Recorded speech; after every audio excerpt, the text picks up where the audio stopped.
Hi, everybody. Welcome back to VCTV, Venture Capital TV from LATOKEN.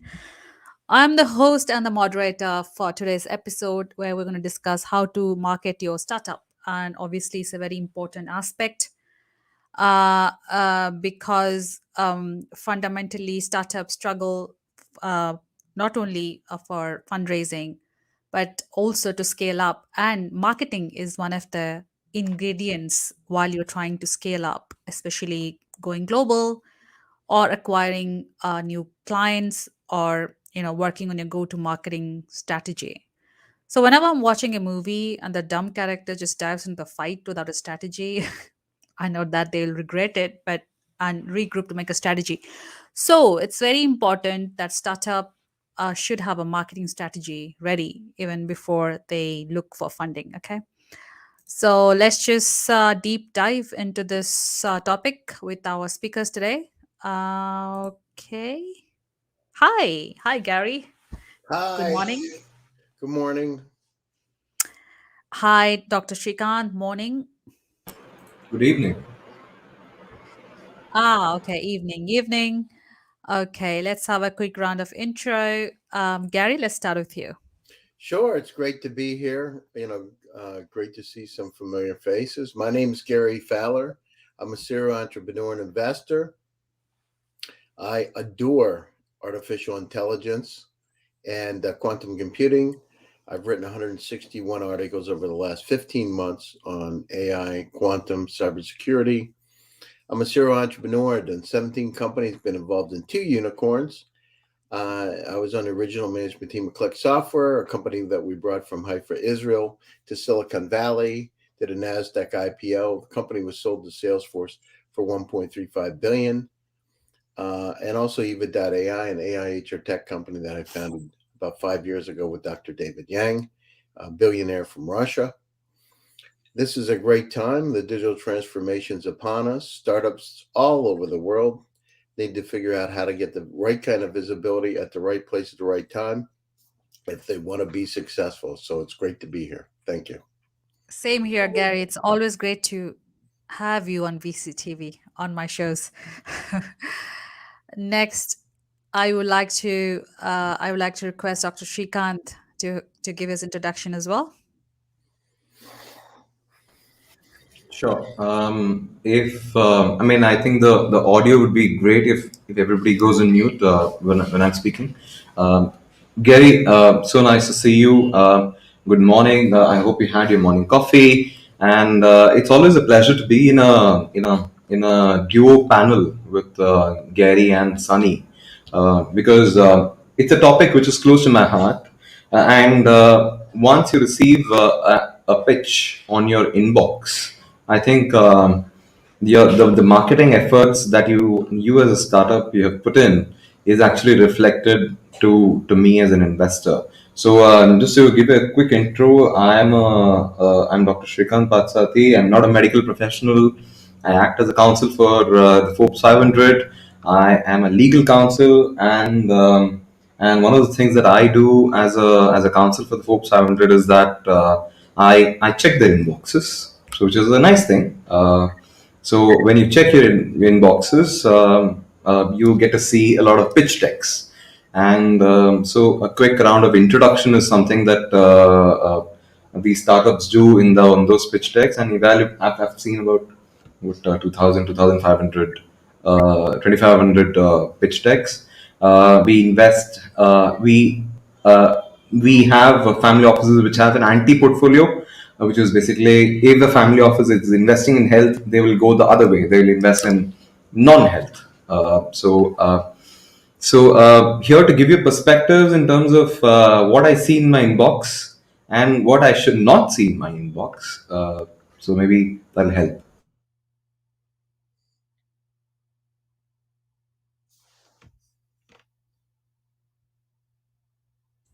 Oh, sorry. I was on mute.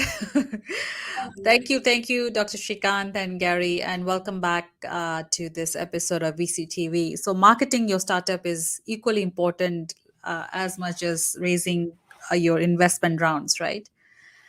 So Gary, I'd like to know from you, what kind of strategies uh, the startups should have in terms of their marketing, or what have you seen that are the best practices that you can share? Yeah, sure. I mean, it's like, you remember, I'm a farm boy from Pennsylvania, so we like to keep it simple, stupid. So, if it's black and white and it's got horns, it's probably a cow. So let's think about where we are. Over the last couple of years, and now with the next wave of COVID coming around us, we've got to take advantage of being online. We got to take advantage of this digital transformation. And so, what happens, startups, when you get on a Zoom call with somebody and they start asking about your company? They're inevitably going to start to Google your name. They're going to check who you are, what kind of website your company has, what kind of, have you been involved in different events? Have you written any articles? Who are you? Yeah. So, step one is make sure you've got an online presence. And how do you do that? You need to start writing articles. You need to start presenting at pitch competitions. You need to make sure that you have a clean LinkedIn and Facebook page that accurately reflects who you are and the kind of things you want. Instagram, because they're going to Google your name. So my suggestion is write content. So that's door number one. Door number two is you need to practice your pitching. You got to practice. Being able to pitch online is entirely different than being able to read all the body language of somebody that you're in front of. So my suggestion is go to pitch competitions and practice, practice, practice.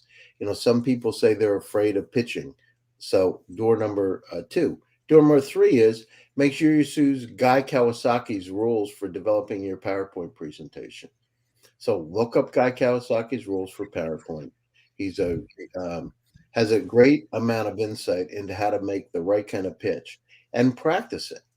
Come up with a tagline that makes sense, something that catches people's attention. One of the things we said, one of the companies that I was involved in was a weather services company. And we said, you can't control the weather, but you can control the impact on your business. And I got some of the largest companies in the world to be able to work with us just because of the tagline.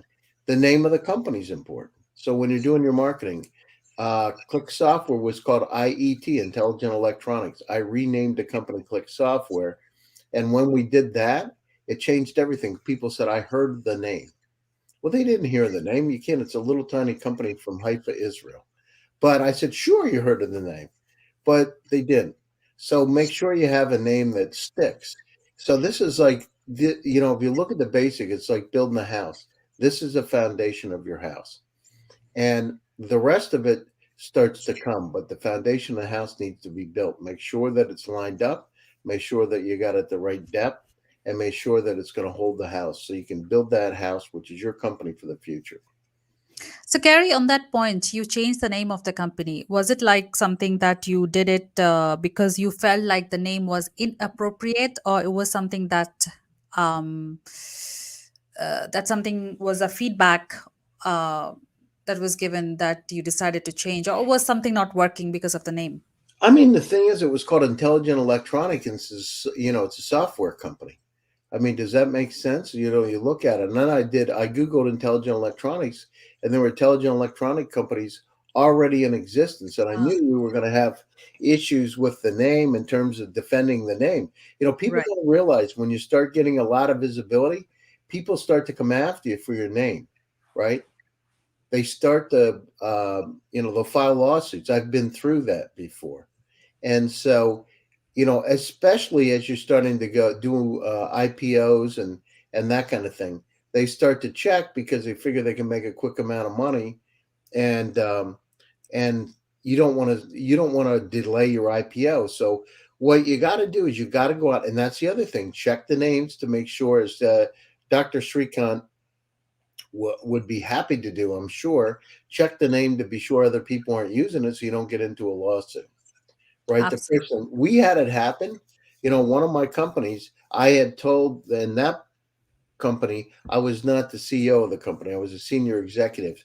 And I told the CEO, I said, we can't use this name. And he said, "Well, Gary, it won't be a problem. Don't worry about it." So I put $100,000 marketing campaign to get the name out. As soon as we did it, 3 days later, we got a cease and desist order, and we had to Mm, change the name. So if you start doing your branding, your mass branding, and you don't do your due diligence, you don't use the legal channels to make sure everything's okay, challenges happen. It only happens when you start to be successful. But remember, by that time, you've already branded the company. absolutely. A very, very, very, very relevant point, Gary. Thanks for sharing that with us. Dr. Shrikant, over to you. So I'm going to double down on what Gary said, and I'm going to only add on the points that were made, very relevant points that were made. One of the issues is always the name. The name of the company is an issue, but that has not been a significant stumbling block as such. For example, in India, we have had, or globally, we have had different companies having different names, right? I mean, the legal name need not necessarily reflect the brand name as such. So ensure that the brand name that you have is doubly checked, and it is with you. That's legal counsel that I'm going to give you. Second is having a clean LinkedIn profile is just one thing. The other thing is also having a network on LinkedIn so that you don't go out there and regret the connections that you've made is also another thing. So ensure that the messaging that you do or the follow up that you do with the investors is more receptive to the investor, and the investor doesn't back off and say that look, please don't bug me. So never enter the block list. So I think the clean area is to not enter the spam list or the block list. If the mails that you send out or the profile that you have is somehow delisted, or it is somehow envisioned, or somebody sees that as a profile which carries a lot of spam or phishing, as they call it, right? Then that would work against you. How good that you are. And I think the marketing of a company is basically, the marketing is the brand and as well as the team, right? The whole team needs to speak the same language. And I by the same language, I don't mean the actual linguistics of the language, right? The whole team needs to speak the same way that corporate communication is typically done. And if I were to do a due diligence on somebody, there has been something that an investor will never tell you, is that the investor is always checking on you personally. Possibly he'll be talking to you as a he or she will be talking to you as a founder A, and founder B, she or he would be talking to founder B in a different language altogether, right? Verifying the facts. So have your internal communication quite set up. Internally, if you're not communicating with A and B, if A and B are not communicating with each other, founders of the company, then we have a problem. Because most of the times, what we encounter is the startup founders themselves, they don't interact with each other. They don't know who they have spoken to. I have seen emails from founder A and founder B on the same day, carrying the same pitch deck and with the same language. That is to me is a bad culture. That is something which is which is more than the financials, right? The financials may be great, and second is always the financials speak for themselves. I mean, if you are able to defend, imagine. I mean, I'm a doctorate, right? So I'm going to don my dossier hat over here, or a doctoral hat over here. I literally had to present my thesis in front of 1,000 people, and I had to tell them that look, my thesis is worth it, and give me a doctorate. Imagine yourself in the same footing, right? A startup has to put themselves in the same footing and think that they have to defend the whole company together it's a whole piece of document or the whole company together that you need to defend online. So ensure that your employee X and employee Y does not speak a different language from founder A and founder B. So if employee X and Y is speaking something else, against your startup, that is something that you need to basically avoid. And like I was saying, the financials speak for themselves. I think if you are if you've got a great revenue coming in, and I mean, be proud about it. I've seen startups which have problems with their PPTs and their pitch decks, which are not picture perfect, so to speak, from a visual perspective. And they say that, look, it's not picture perfect. I won't approach an investor, but the financials are great. I don't. I mean, I don't need a stellar pitch deck, for heaven's sake. I just need something to see, and I just need a team to actually present to me. So please don't glorify your pitch deck, how much ever you may have possibly spent on it in bitcoins or in otherwise. That would be my suggestion. So yeah, the vision has to be aligned. Like as you said, there shouldn't be a miscommunication between the founders or the employees of the startup. That's very important. It has to be aligned.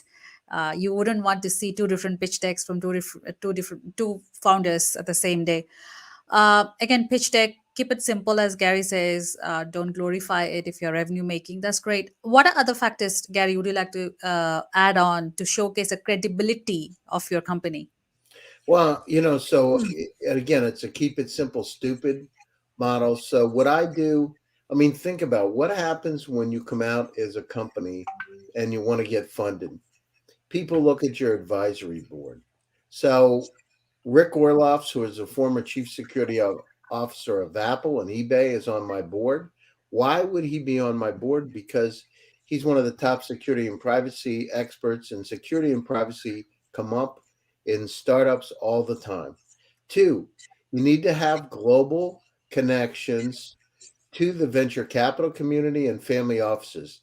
And the top school on the planet, even today, is Stanford University. So having somebody that's got their MBA from Stanford, undergraduate degree Harvard, connected in the Valley and beyond is important. So Guy Kawasaki's partner, Bill Reichert, I put him on my board because you need somebody that can give you warm introduction, who's a friend that can help you.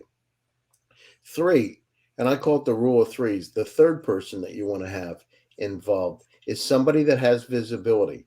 And who would Right. that? I had my friend John Kim recently on my show. He sold 5.9 to Zoom for $14.7 billion. Somebody that's got that visibility right today.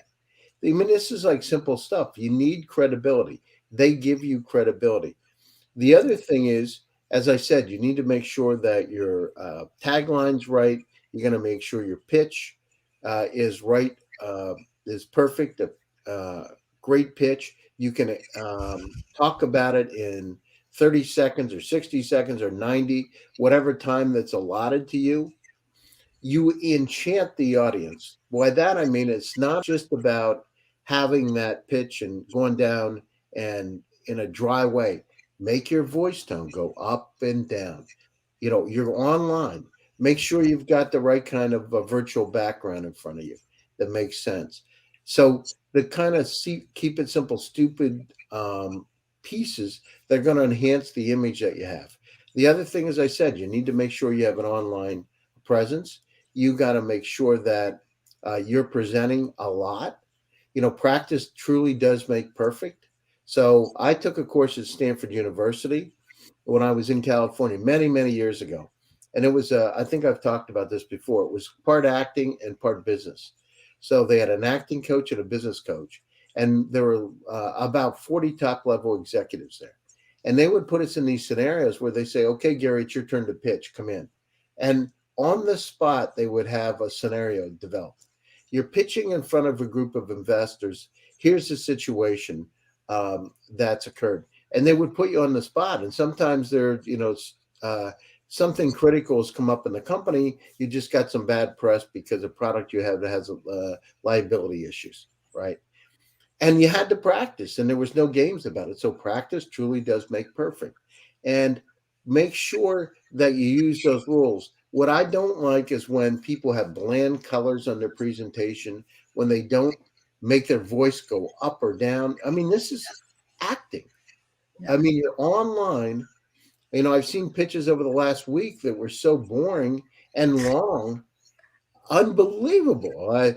This is my product. Hi, my name is Mike. I hope you like it. And it's crazy. Like, Yeah. hi, my name's Mike. I have an incredible product that's going to change your life forever. Let me tell you a little bit about it. Watch Steve Jobs. He would practice for 6 weeks before his presentation. And I know people that personally know him. And he would practice your pitch. Absolutely. Just like you going for an interview and you have no passion at all. How would you get that job? You won't. This is sales. Come on, if you want to sell something. The problem, Sonny, is many times, almost 70% of the times, the founders of company are technical. And they love their product and they think everybody's going to buy it. And that doesn't happen. There are rare occasions, like Apple has done, where people actually grab it out of your hands and you know more than the customer. But the other thing is do customer development. That means test your product or service to make sure people really want to buy it. What happens a lot of times is that technical founders will build a product and nobody wants to buy it. Until people take money out of their pockets and actually start to, grab it out of your hands, it's just an idea. It is you assuming that somebody really wants what you have. And the problem is when founders get together, they start to delude themselves. By that, I mean, they start convincing themselves that they bullshit themselves, right? They get out and say, "Oh, isn't this great? Yeah, this is the best thing I've ever seen. What do you think?" And their wives, their significant others say the same thing. And so you start going in this circle where everybody said, "Oh yeah, it's great," and they never test it with go out. I would go out. So what I did with Eva, I went out to 50 people walking down the street in Palo Alto and would show them my product. And I did PowerPoint presentation mock-ups before I even had it to get an opinion of what they liked. And I would videotape it and send it to my engineers. Now, as a CEO of the company, I wanted to make sure they understood what the customers say about the product so that they can understand how to course correct it. And that is really important. Yeah, I totally agree, Gary, because sometimes I look at so every day a new startup is born, and when I look at a new product, I sometimes just get lost. Like, I don't understand A, B, C, or D, anything of what they're offering, but they are comparing themselves to another Apple or a Microsoft. And I said, what is this? I Well, don't. that's a traditional thing. You pick who the winner is and compare yourself to them. And I've seen presentations over the last week, and it's like, okay, like tell me what the meat is. What's your target addressable market? How are you different than everybody else? How fast is your revenue going to grow? Do you have any revenue today? Yeah. And then you start to dive in. Who's your team? I mean, the team is important. Advisors, team. Has the team been successful? Have they had unicorns? People talk about unicorns, Sonny. They've never done them.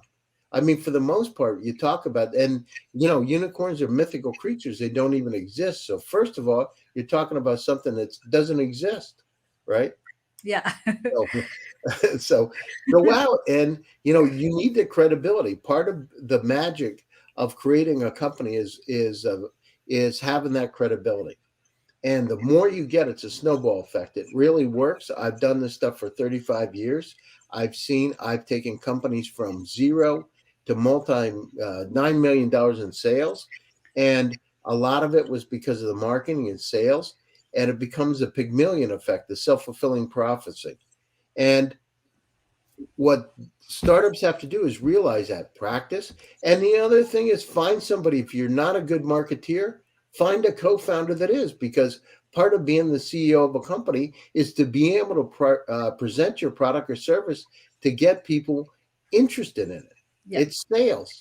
So if you don't know how to sell, find a co-founder. Balance a team. Balanced teams are important. No, never have more than 3 people. It's bad to have more than 3 co-founders. And the reason is they can never make a decision. Seriously, it's really hard. and investors won't invest. So if you have four or five, the probability of getting investments really slim. Make Yeah. sure you have employee stock option programs. Why do you Yes. want that? Because if you don't share in the wealth, if people can't partake in the wealth, they're not going to help you grow your company. Make sure, from my perspective, I believe in flatter organizations. Of course, as a CEO and president of a company, I have to make powerful decisions sometimes. But it's better that everybody that's on the team is smarter than you. Because if they're smarter than you are, the probability of success is really high. I always want people a lot smarter than me. I just want to be the country boy in a team. I want people smarter that have done a whole lot, that get a lot of equity in a company, so they're going to be rich, right? I want to make sure, and I'm saying this, I'm going through a lot of stuff right now, a lot of different things in a positive way, but make sure that everybody that's on the team is putting money in their pocket and being able to help their families. Because if they do that, you create a very interesting family oriented environment that people strive for the same goals and objectives. They want you to be successful. They support you in your success. Absolutely. I totally agree. Hire people who are smarter than you, always, when you Always. hire. Yeah, Bill Gates would say the same thing, and Zuckerberg says the same thing. Find those people. They don't necessarily want to be the leader of a company. They may want to be number two. They may be Yeah. want to do marketing, or they may want to do legal or whatever. But find people that want to be part of that team to help that team grow, and you will win. If you do that, you will win. It's just the way it is. Totally, totally agree. I mean, totally agree. I mean, obviously, I am a part of a startup as well myself. And when I get the stock options, it makes me feel like a part of the family, right? Absolutely. Yeah, and you put the money in your pocket, you start to see, it's funny how it works because as you start to go down through it, other people start coming in and give you deals. I invested in I had an opportunity to invest in a very famous company uh, that the only reason I did that because I have a billionaire partner and they allowed me to invest in this company. And so I didn't put a lot, I don't know, 25 or $50,000, but I mean, it's gone up 20 times already in about a year and a half. And it was only because of the visibility. So it's not only that company visibility, it's all the other things that start to come because of it. It's unbelievable, actually. And VCTV is real important because today I have an actress from Hollywood on my show at 12 o'clock today. And it wouldn't be, if it wasn't for VCTV, the way that I got to her is through Peter Plout. Uh, Ah, and Peter did some introductions to another person who did another introduction to her. And she's one of the hottest actresses in Hollywood today. oh, And I've so seen if you those look at some of the banners. other actors and actresses that are coming on, it's like a big circle. That's the way life works. In Yes. startups, you got to market, get the visibility, and don't be shy. Sometimes startups are shy. They don't want to talk about their incredible technology in a marketing way. They just want to present what this is what we do. Talk about how you're going to change things. You know, get excited about it. Don't be humble, especially Eastern European startups. A lot of times they downplay how good their company is, and well, we have a little revenue. Well, they have $1 million a year. Talk about it. I think you're right, Gary. I've seen startups, they're shy. Okay, is it going to be live streaming on your platform? I said you are getting more visible if it's live streaming as compared to like a closed sort of webinar. And said that's where they're like, we're a little skeptical. Well, But but yes, it's really important, Sonny. Seriously, today, I've had up to 20,000 viewers live on my shows now. So yes, part of it is having, and you got to build it up. But what happens is as you're building it up and more people start to come in, it expands opportunities because it's not only other entrepreneurs, it's VCs, it's family offices, the press start to watch. yeah. And so startups use VCTV and the channels that are out there, get your visibility. It's critically important. And Sonny, most people, how many times have you had startups on the show? They rarely do it. Yeah. Why don't they take advantage of this great platform?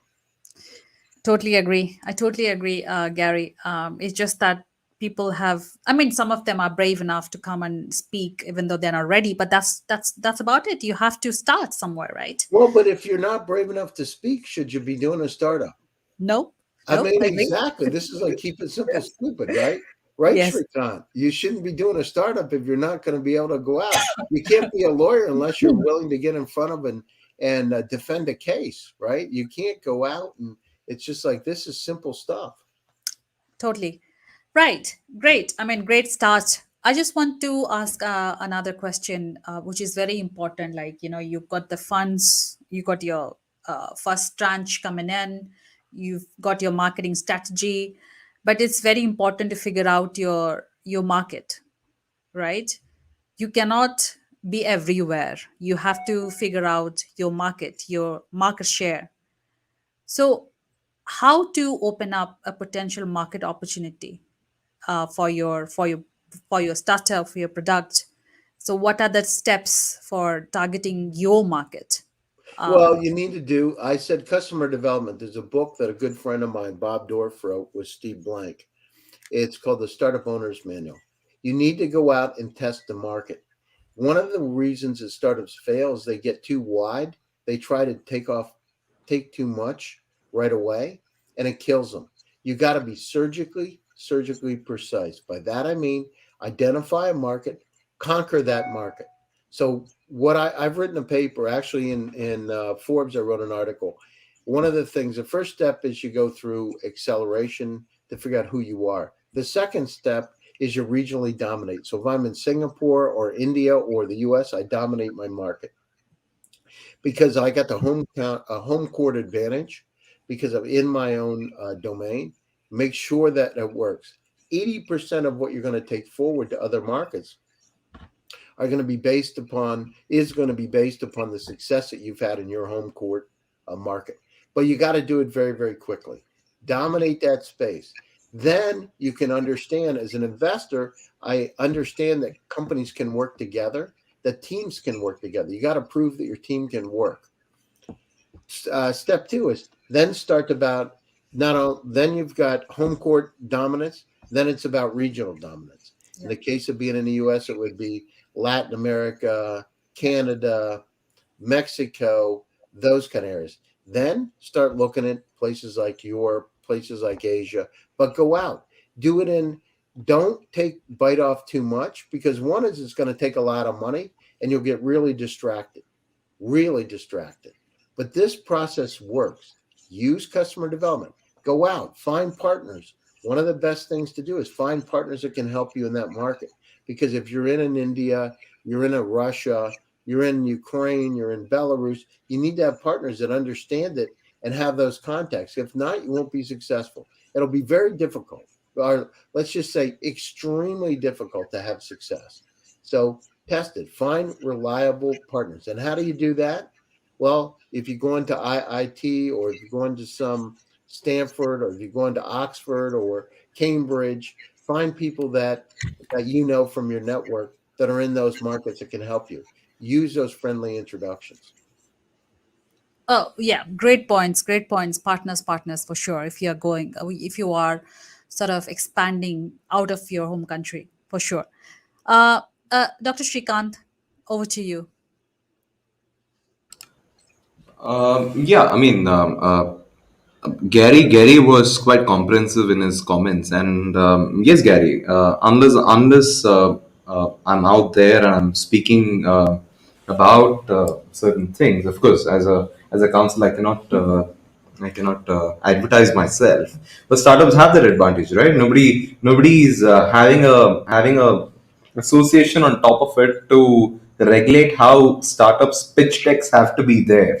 I mean, there's no format for a startup to basically follow, and the COVID situation has basically democratized the entire world.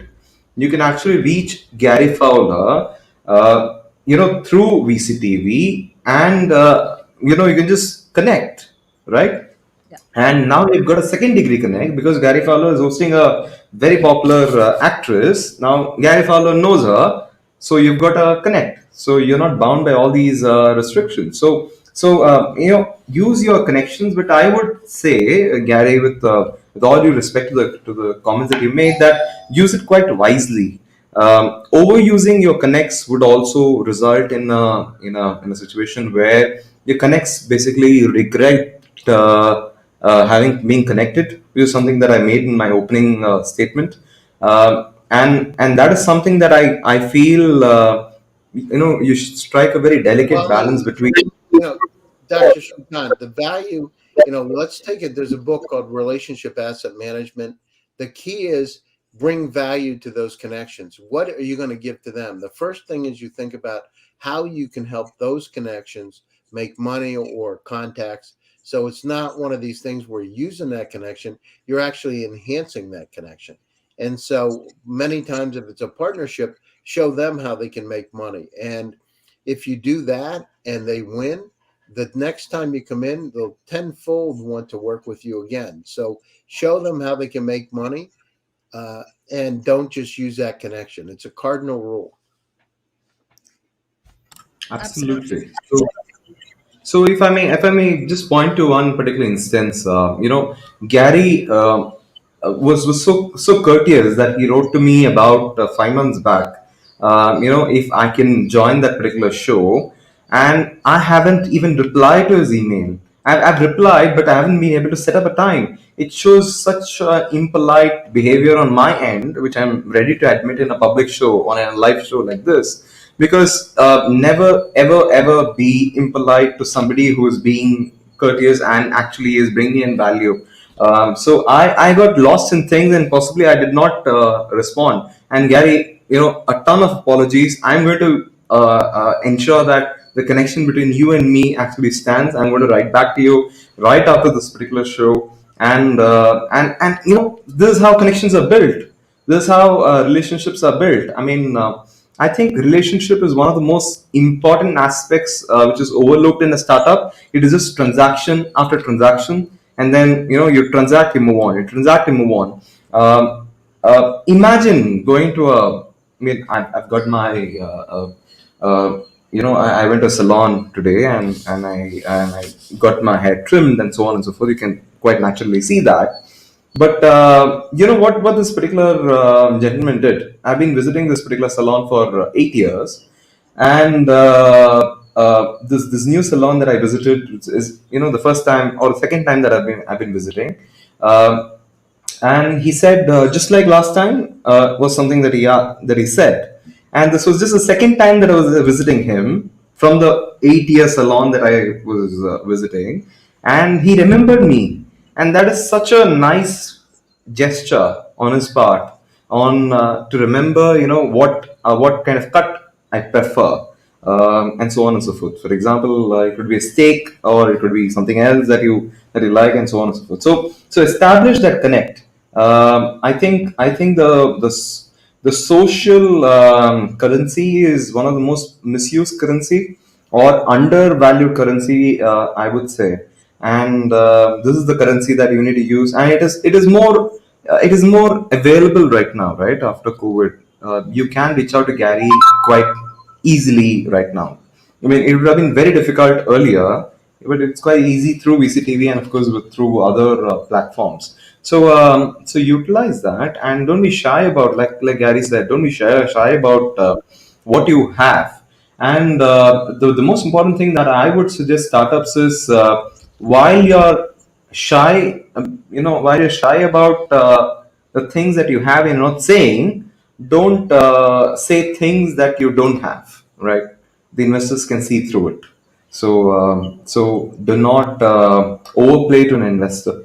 Something that I would say. So from a critical perspective, I want to give you the polar ends as well. Like Gary said, do not be shy. At the same time, I would say that do not be overly confident either. If you don't have something, admit that you don't have something. For example, when I hired my first associate in my company, it was after 100 resumes that I was looking at, and it so happened that this particular gentleman was a person who said, "Look, I don't know anything," and he admitted that, "Look, I don't know, and I'm here to learn," and I like that. and I like honesty. So that is something that I believe when long-term relationships are built, I think honesty is one of the most important things that long-term relationships work on, right?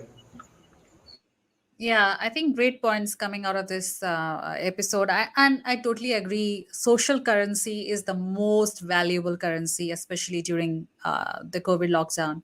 We are all connected through digital medium like VCTV and other mediums as well. Again, startups, you have to use this medium wisely. You cannot just overuse, obviously, your connects. You have to find strike a balance. That being said, okay, so we have different startups: health tech, edutech, maybe artificial intelligence based only, startup, and food tech.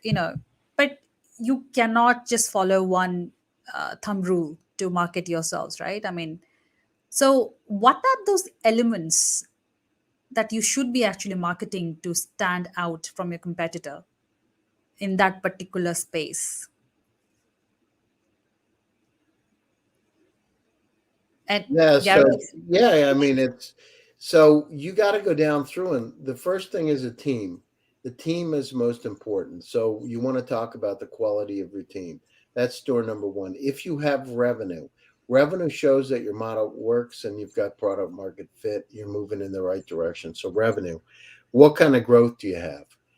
So and then in terms of how your particular product or service is really going to put a dent in the universe. And by that, I mean how much of an impact you're going to have and how big is that total addressable market. I mean, this is simple stuff. If you talk about artificial intelligence, I mean, think about it. No matter where we are, no matter what we have today, data is critically important. Even ourselves, Sunny, even ourselves in our lives, we have about 300,000 items in our personal cloud. And the entire web in 1996 was 257,000 websites. You, Sonny, have more information in your personal cloud. Think about this. Every week, how many times does it happen that somebody says, I've sent you a message? Where did you send it? I sent it to your email. Which one? I sent it to your LATOKEN. Oh, no, no, I sent it to your Gmail, right? Yeah. When did you send it? I sent it a week and a half ago. Can you resend it? We're inundated with information today. That number doubles every year. In 5 years, it'll be 10 million items. So you, Sonny, will have 10 million items in your personal cloud because of the Internet of Things. How in the world can we address startups? I just did a pitch for you.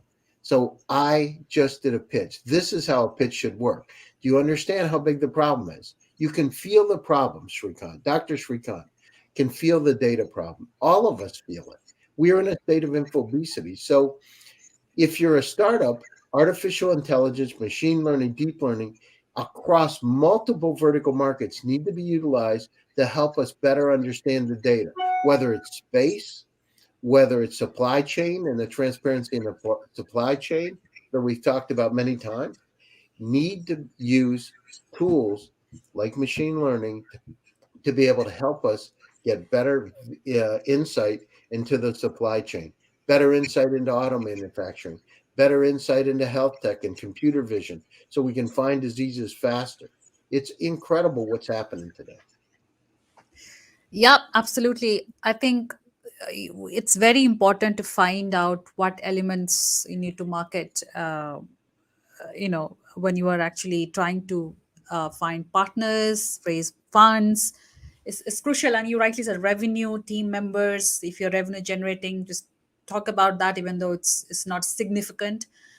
So yeah, great points, Dr. Shrikant. I would like to take this from you as well. Like, besides your team members, yeah, besides the revenue numbers, what else becomes key to market so that you get that much needed visibility? I think from a language perspective, which I've been emphasizing right from the beginning, I think the messaging is one part, and the language is another part of the story, right? I mean, whatever message that you send, the language in which you send that particular message is very important, and the company should echo the same sentiments that a investor typically has, right? And it may be controversial to actually say that you would have to replicate an investor every time that you meet an investor. But it so happens that now you can't meet an investor in a social gathering. You can in Europe and other places where things are open, possibly, but in Dubai and possibly. But what is happening is you could open up a conversation which is not a cold mailer, right?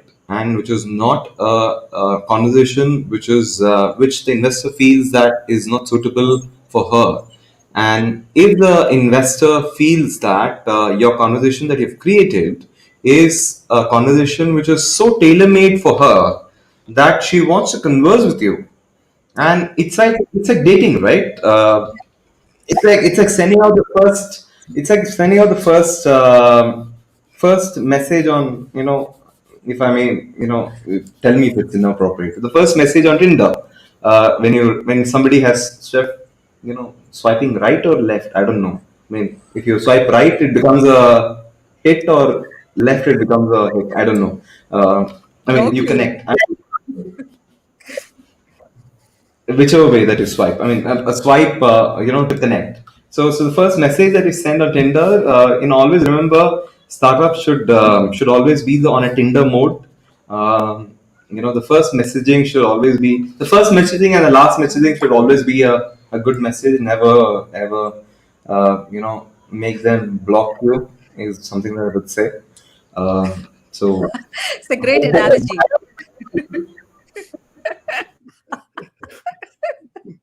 but I really don't know swipe left or right, honestly.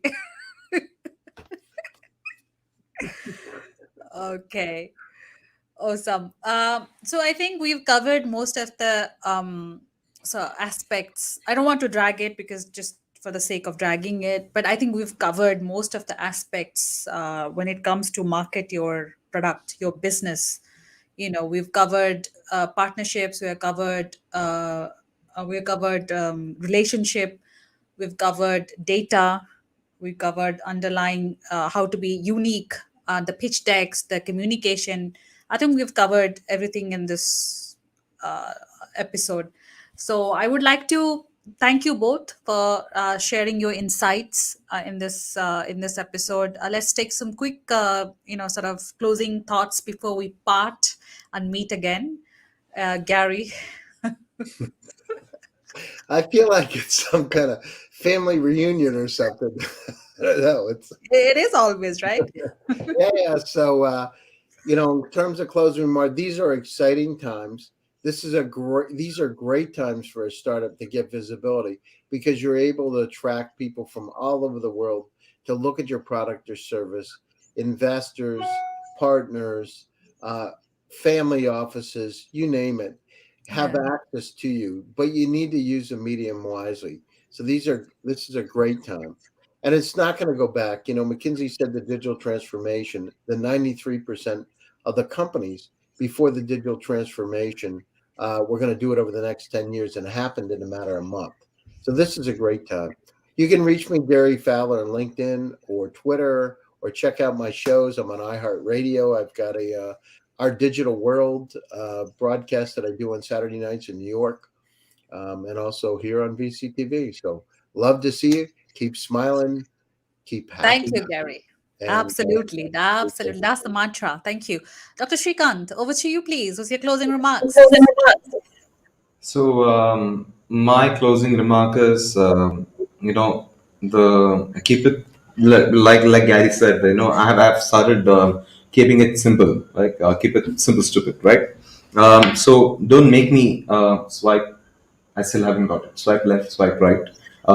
So don't make me reject you. So no red signal, right? That is number one, and number two is don't make me.